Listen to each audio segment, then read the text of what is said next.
lakas po ng hangin. Bali kagabi pa po yan, mas lalong grabing lakas po. Talagang lumilipad pati yung ulan. Yan. Naulan po siya, lakas-lakas po ng ulan. Yan. Kaya ingat-ingat po tayong lahat. Grabe oh. Nakakatakot yan yung nasa bundok. Kaya kailangan talaga wala maglalakad ngayon. Yan oh. Para siyang ipo-ipo. Yan. Ingat po sa lahat ng mga nanandito po sa mga Hong Kong. Yan. Kailangan wag pong lumabas kasi grabe po na napakalakas po ng hangin. Yan po siya oh. Yan. Mas lalo pong mahirap at nakakatakot kapag yung malapit po talaga sa dagat. Kaya ingat po talaga. Grabe lakas. Lakas po talaga ng ulan. Ingat po sa lahat. Yan, grabe. Talagang kala mo, ibu-ibo na. Oh. Ako, lalo po siya naglakas. Tingnan niyo po.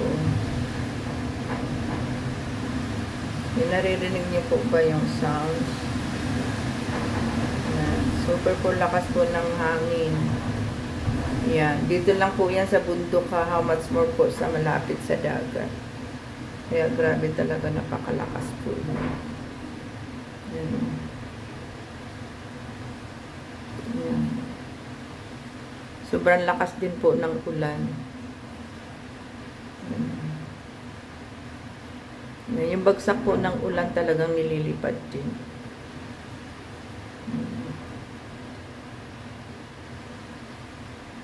Yan. Super. Yan. Sa likod po ito ng aming building po dito. Sa likod po namin ito. Yan. Yung taas po na bundok na yan. Yan, no? Grabe. Yan. Yung ugong po ng hangin ay talagang naririnig po siya. Yan. Kaya ingat-ingat lang po tayo. Yan. Diyos ko, may nag-ano pa na, kawawa naman po yung oh. Nag-ano pa ng aso.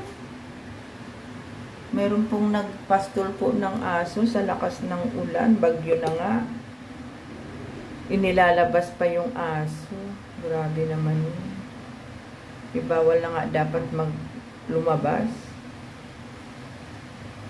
Bawa naman din yung yung nagpapastol po ng aso. Kaya yung buhay po talaga ng OFW po dito ay hindi biro. Wawa lang talaga. Yung mga amo na hindi nakakaintindi. Grabe. Kita ko po doon, no? Talagang aywan. Bakit ibinaba yung aso na ganyan na kalakas na nga ang hangin. Yan. Muugong na nga yung ng lakas ng hangin. Grabe po talaga.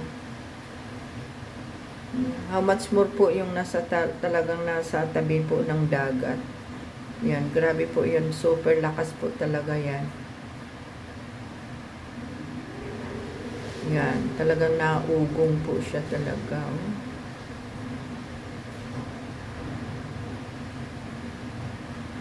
Yan, yung lumilipad na yan po na yung ano po yan, ulan. Super lakas din po ng ulan.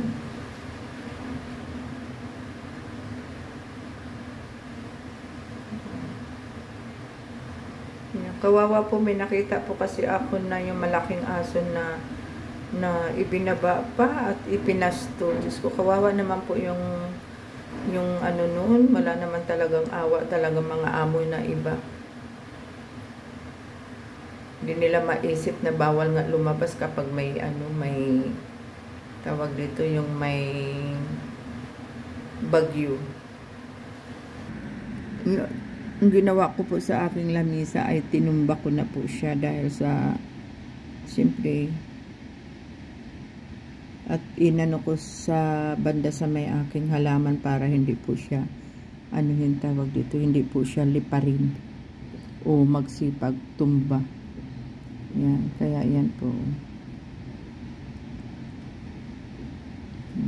Naugong po talaga ang yung sa lakas po ng hangin, talagang naugong po siya. Yung sa ano po, sa tawag dito yung nasa dulo. Bali po sa may dagat na po yan. Yung pinakadulo po niyan doon sa may central. Yan po. Talaga napakadilim po niya. Super lakas po yan ng ulan po doon. At hangin. Kaya talaga, kailangan po talaga mag-ingat. Yan.